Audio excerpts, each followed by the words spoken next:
So in this video, I just want to quickly address what Bootstrap is and what it includes, just for people that are just learning it and aren't really sure, what it entails and what it is. So Bootstrap is an open source front end or UI framework, also sometimes called a CSS framework, and it was created for very fast web development, or should I say user interface development, and it gives us tons of tools to create websites and application UIs, and we get all types of utility classes for margin and padding, typography, and so on, as well as component classes that are basically like pre-made templates for things like alerts, progress bars, etc. We also get built-in JavaScript widgets and plugins, and easy to use mobile first responsive grid system. And to do stuff like this from scratch with pure HTML and custom CSS would take a lot of time and a lot of knowledge. And Bootstrap makes this very easy. So this brings us to the advantages of Bootstrap. So one, it is browser compatible. This is a huge one. Your own custom CSS may not look right in all browsers, but Bootstrap has basically been tailored to be completely compatible in all modern browsers. It also promotes much faster development with pre-made classes and styling, as well as a responsive grid. It's great for developers that aren't so good at design and UI. Maybe you're a back-end server-side programmer, but you're not really good with creating user interfaces and design and stuff like that, and Bootstrap is great for that. It's also very easy to learn, as you'll find out, and it is responsive by nature, so you don't have to write all kinds of media queries. You can simply use the grid, and you just have a responsive website. So there's a few different ways to install Bootstrap. One is using the CDN, or the Content Delivery Network. This is what we'll be doing for the most part. It's very fast because files are served from high capacity infrastructures. It doesn't bog up your server, and it can boost performance and save money.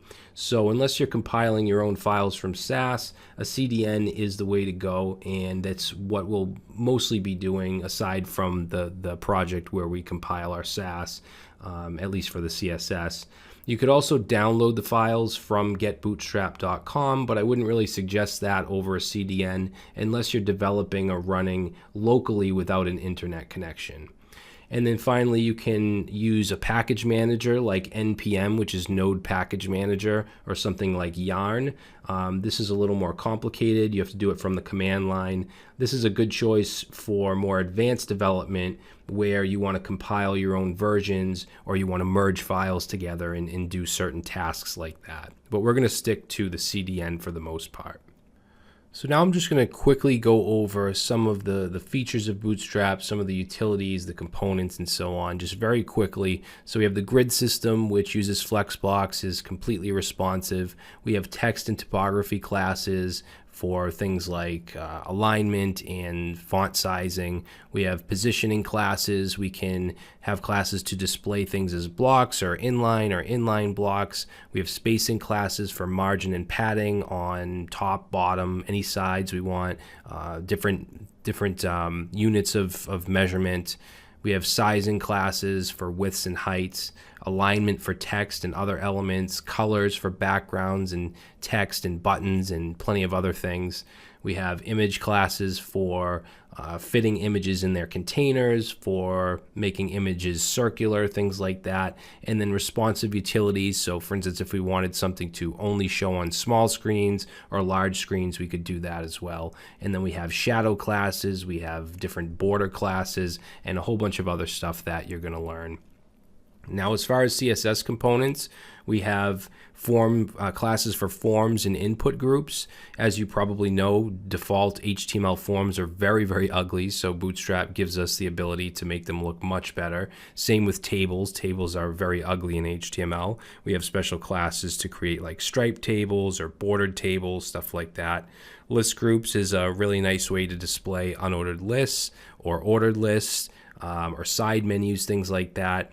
We have cards, which can display content in many different ways. If you just want a background border with some padding, if you want a header and footer, if you want to stick an image in there, you can do a lot of different things with cards. We also have progress bars, which you can change colors, you can animate, you can change the width and height. We have alerts. So for instance, if you wanted to say like, you have been logged in or you've been logged out, or if you want an error message, and you can also change the colors of the alerts as well. Navbar and menus is a huge one, because to implement a navbar with just HTML, CSS, and maybe JavaScript for some drop downs is quite difficult actually. And this makes it, Bootstrap makes it very, very easy to get that functionality. We also have buttons and button groups, pagination, media objects for like news sites and blogs, a Jumbotron, which is like a big showcase area that will, you can put headings and buttons and all kinds of stuff in. Badges, so badges go really well with list groups. If you wanted a list of categories and you want to put like the number of posts in that category inside a badge, you could do something like that. And then for JavaScript widgets, we have a really nice carousel slider where we can have indicators, we can have arrows, we can set options. So if we wanted to go faster or slower, things like that, we can actually control that within jQuery. We also have collapsible accordions. If we wanted just a basic button to make another piece of content collapse or slide down, we could do that. We also have full-fledged accordion widgets as well.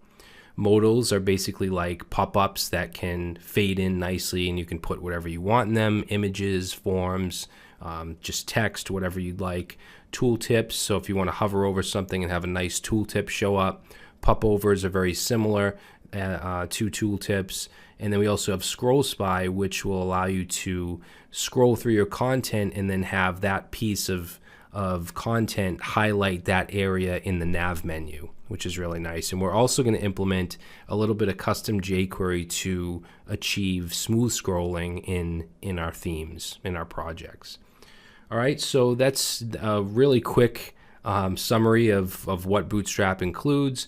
If you're confused, don't worry about it. We're going to go through everything one by one, and we're going to, in the next video, just talk a little bit about what's changed from Bootstrap 3 to 4, and then we'll go ahead and get started setting up our text editor.